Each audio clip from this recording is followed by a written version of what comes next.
வணக்கம், நான் உங்கள் மோகனா. ரஷ்யாவில் ஒரு துயர சம்பவம். ஜூலை 25/7/2025 வெள்ளிக்கிழமை. இன்னைக்கு இந்த ரஷ்யாவின் நிகழ்ச்சியை பார்க்கலாம். விமானம் விழுந்து நொறுங்கி 48 பேர் பலி. மாஸ்கோ ஜூலை 25. ரஷ்யாவில் விமானம் விழுந்து நொறுங்கிய விபத்தில் 48 பேர் பலியானார்கள். இந்த துயர சம்பவம் பற்றிய விவரம் வருமாறு இங்க பாருங்க. இதுதான் பாருங்க, இதுதான் ரஷ்யாவில் வந்து இந்த பிளைன் தான் காட்டுறாங்க. நல்லா பாருங்க, படிக்கிறேன் பாருங்க. மாயமான விமானம். ரஷ்யா சீன எல்லையில் உள்ள பிளேகோவேஷ்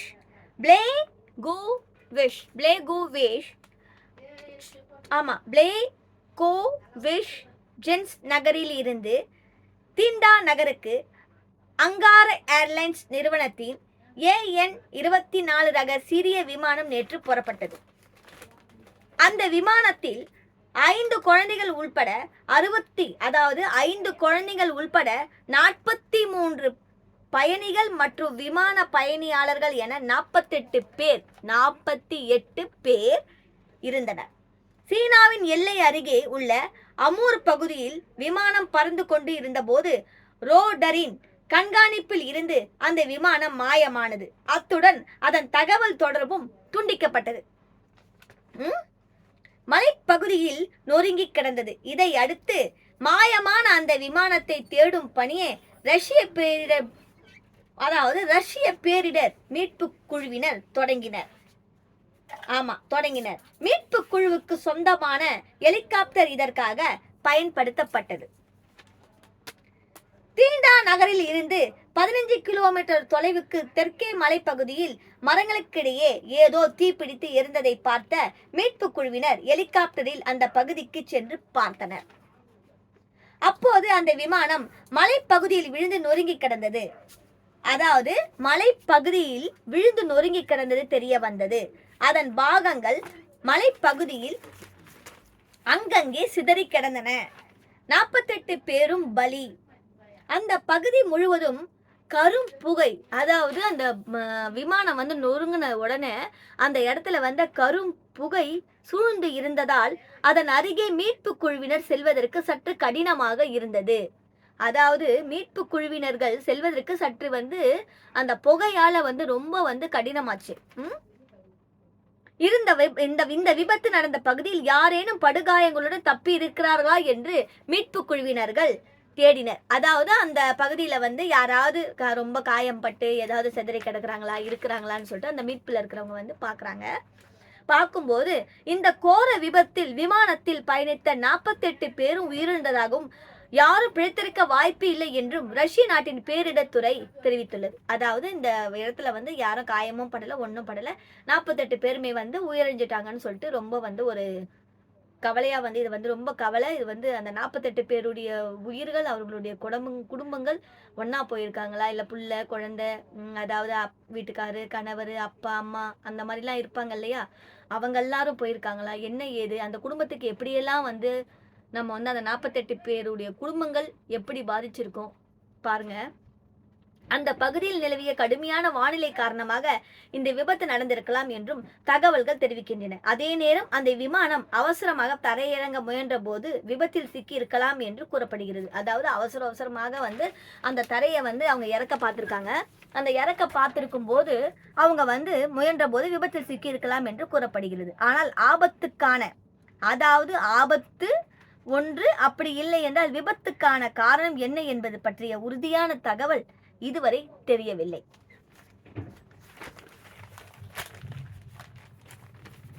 பேப்பர்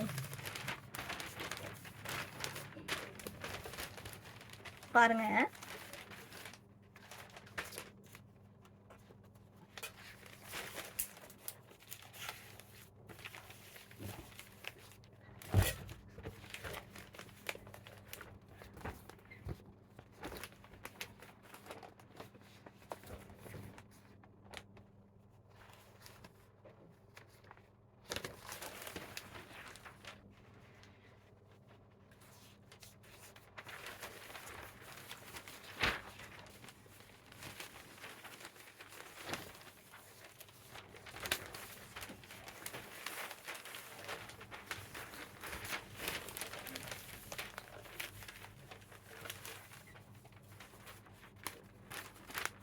இங்க பாருங்க, இது பாருங்க, நல்லா தெரியுதான்னு பாருங்க. இங்க பாருங்க, கங்கை நீருடன் வருகை தரும் பிரதமர் மோடி. பாருங்க, கங்கை நீர்ல வந்து பிரதமர் மோடி வந்து இது பண்ணியிருக்காங்க. இங்க பாருங்க, இப்ப படிக்கிறேன் கேளுங்க. சும்மா கொஞ்சம் இதுவா படிக்கிறேன், மேலோட்டமா படிக்கிறேன் பாருங்க. கங்கை நீருடன் வருகை தரும் பிரதமர் மோடி அவர்கள் ரோடு ஷோவில், அதாவது ரோடு ஷோவில் மக்களை சந்திக்கிறார். அதாவது ரோடு ஷோவில் மக்களை சந்திக்கிறார். அரியலூர் ஜூலை 25 கங்கை கொண்ட சோழபுரத்தில் நடைபெறும் ஆடி திருவாதிரை விழாவில் பங்கேற்பதற்காக பிரதமர் மோடி கங்கை நீருடன் வருகிறார். அவர் ரோடு ஷோ மூலம் மக்களை சந்திக்கிறார். ஆடி திருவாதிரை விழா அரியலூர் மாவட்டம் கங்கை கொண்ட சோழபுரத்தை தலையிடமாக, அதாவது தலைமை இடமாக கொண்டு ஆட்சி புரிந்த மாமன்னன் ராஜேந்திர சோழனின் பிறந்த நாள் ஆடி திருவாதிரை விழாவாக கொண்டாடப்பட்டு வருகிறது. இதையொட்டி தமிழக அரசு சார்பில் நேற்று முன்தினம் கங்கை கொண்ட சோழபுரத்தில் கலை நிகழ்ச்சியில் நடைபெற்றது. இதைத் தொடர்ந்து மத்திய அரசு கலாச்சார அமைச்சகத்தால் இந்த ஆடி திருவிழா திரைவிழா 27ஆம் தேதி வரை கொண்டாடப்பட உள்ளது. இந்த நிகழ்ச்சியில் கலந்து கொள்வதற்காக பிரதமர் மோடி நாளை மறுநாள் ஞாயிற்றுக்கிழமை அரியலூர் மாவட்டத்திற்கு வருகிறார்.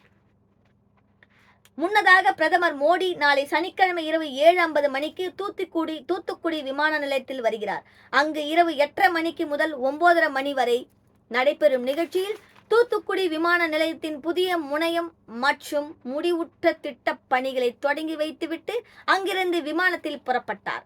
இரவு 10:35 மணி அளவில் திருச்சி விமான நிலையத்தை வந்தடைகிறார். அங்குள்ள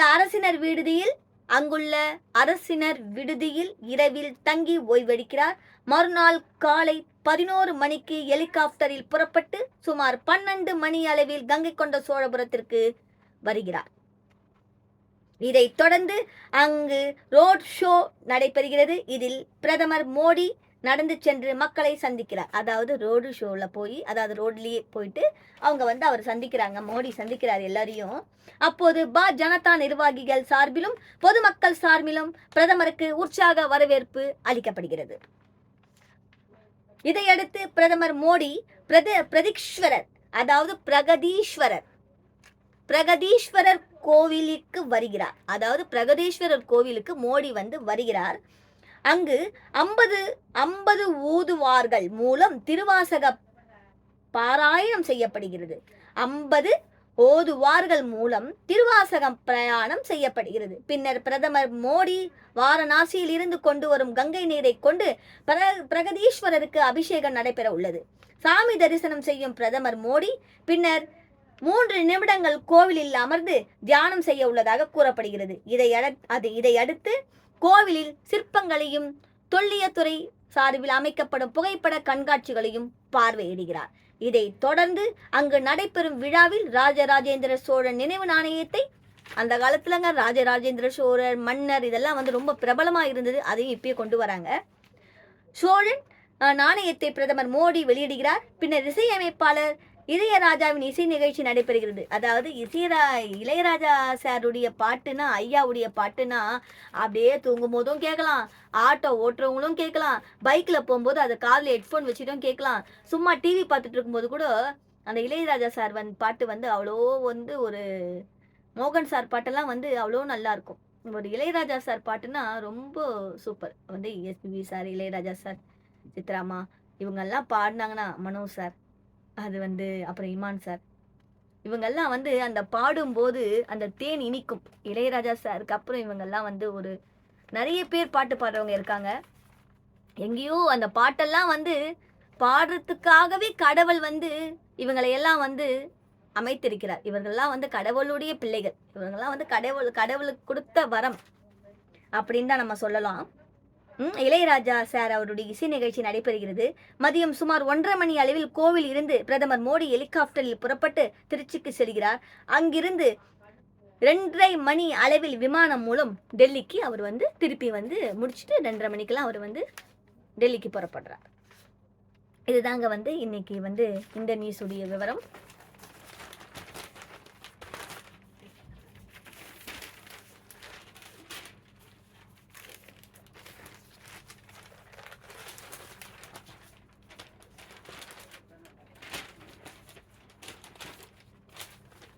இங்க பாருங்க, இப்போ யூடியூபை பார்த்து உடல் எடையை குறைக்க முயன்ற மாணவர் வந்து சாவுங்க.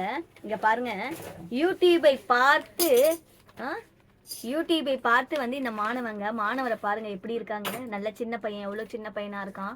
அவங்களுடைய அம்மா அப்பாங்கெல்லாம் எவ்வளோ வந்து பாவம் கஷ்டப்படுவாங்க. இதை பாருங்க, நான் படிக்கிறேன். யூடியூபை பார்த்து உடல் எடையை குறைக்க முயன்ற மாணவர் வந்து சாவான். 3 மாதங்கள் பழசாறுமே மட்டுமே குடித்ததால் மட்டும் விபரீதம். நாகர்கோவில் ஜூலை 25 குமரி மாவட்டம் பர்நட்டி, அதாவது பர்நட்டி வினையை சேர்ந்தவர், பர்நட்டி விலையை சேர்ந்தவர், விலையை நம்ம விதைன்னு சொல்றோம், அது வந்து விலையை அப்படின்னு ஒரு ஊர் இருக்கு. விலையை சேர்ந்தவர் நாகராஜன் சுங்கவரித்துறையில் ஏட்டாக பணியாற்றி வருகிறார். அதாவது அவங்க அப்பா வந்து நாகராஜன் சுங்கவரி துறையில வந்து ஏட்டாக பணியாற்றி வருகிறார். இவருடைய மகன் சக்தீஸ்வரர், அதாவது பையன் இறந்திருக்கிறான் பார்த்தீங்களா, அந்த பையனுடைய பெயர் வந்து சக்தீஸ்வரர். வயசு வந்து 17ங்க. அந்த பையனுக்கு இப்போ காமிச்சேன் பார்த்தீங்களா, அந்த பையனுடைய வயசு வந்து 17. இவர் +2 தேர்ச்சி பெற்று இன்ஜினியரிங் கல்வியில் சேர தயாராகி வந்தார். இந்த நிலையில் நேற்று காலையில் வீட்டிலிருந்து சக்தீஸ்வரர் திடீரென மூச்சு திணறி மயங்கி கீழே விழுந்து உயிரிழந்தார். இது குறித்து தகவல் குறித்த குளச்சல் அப்படின்னு ஒரு இது இருக்கு. குளச்சல் போலீசார் சம்பவ இடத்துக்கு வந்து பெற்றோரிடம் விசாரணை நடத்தினர். அப்போது திடுக்கிடும் தகவல் தெரிய வந்தது. அதாவது மாணவன் சக்தீஸ்வரர் உடல் பருமனால் அவதியுற்று வந்துள்ளார். தற்போது மேற்படிப்பிற்காக கல்லூரிக்கு செல்ல இருந்த நிலையில் உடல் பருமனை பார்த்து சக மாணவர்கள் கேலி கிண்டல் செய்யலாம் என நினைத்துள்ளார். எனவே உடல் எடையை குறைக்கும் வழிமுறைகளை குறித்து யூடியூபில் தேடியுள்ளார். அதில் கிடைத்த தகவலின்படி கடுமையான உணவு கட்டுப்பாடுகளை கடைபிடித்து வந்துள்ளதால், அதாவது கடந்த 3 மாதங்களாக திட உணவு சாப்பிடாமல் பழச்சாறு மட்டுமே குடித்து உடற்பயிற்சியும் செய்து வந்துள்ளார். தொடர்ந்து பழச்சாறு சாப்பாடே சாப்பிடாம ஜூஸையே குடிச்சிட்டு இருந்திருக்கிறாங்க. ஜூஸே குடிச்சிட்டதுனால உடற்பயிற்சி செய்து வந்தார். இதனால் தொடர்ந்து பழச்சாறு குடித்து வந்ததால் சளி தொல்லைக்கு ஆளாகி மூச்சு திணறல் ஏற்பட்டு, அதாவது ஜூஸே குடிச்சிருந்தா என்ன ஆவாங்க, ஒரு நாள் லெமன் ஜூஸ் குடிச்சாலே மூக்கெல்லாம் அப்படியே நம்மளுக்கு மூக்கில் ஊற்றும், 2 நாள் குடிச்சா சுத்தம் அப்படியே கண்ணில் எல்லாம் தண்ணி வந்துடும் ஜூஸ் எல்லாம் குடிச்சா. ஆனால் இந்த தம்பி 3 மாதமாகவே பழச்சாரே குடிச்சதுனால என்ன ஆகி போச்சு, மயங்கி விழுந்து ஆஸ்பத்திரிக்கு எங்கேயும் கூட்டிட்டு போலீஸார் விசாரிச்சிருக்கிறாங்க. பார்த்தா அந்த தம்பி இறந்துட்டாங்க. அதனால என்ன சொல்றேன்னா, காலையில் சாப்பிடணும், மதியானம் சாப்பிடணும். இல்லை காலையில் சாப்பிட முடியல, டைம் இல்லை அப்படின்னா மதியானமும் நைட்டும் கண்டிப்பாக சாப்பிடணும். டீ, காஃபி, பிஸ்கெட் அந்த மாதிரிலாம் எடுத்துக்கணும். ஏன்னா வந்து இப்போ வர நோயெல்லாம் டக்குன்னு உயிர் போயிடுற மாதிரி வருது. அதனால் வந்து பிள்ளைங்களை பார்த்துக்க அம்மா வேணும், அம்மாவை பார்த்துக்க பிள்ளைங்க வேணும், கணவனை பார்த்துக்க மனைவி வேணும், மனைவியை பார்த்துக்க குழந்தைகள், கணவர் எல்லாமே வேணும். அந்த குடும்பத்தில் உள்ள அத்தனை பேரும் வேணும். 10 பேர் இருந்தால் அந்த 10 பேரும் வேணும். அதனால் வந்து நல்ல உணவை வந்து சாப்பிடுங்கள். நல்லா வந்து அந்த எடையை குறைக்கிறேன் குறைத்து கொண்டு போனால் இப்படி தான் வந்து விபரீதங்கள் நடக்கும். அடுத்ததை பார்க்கலாம்.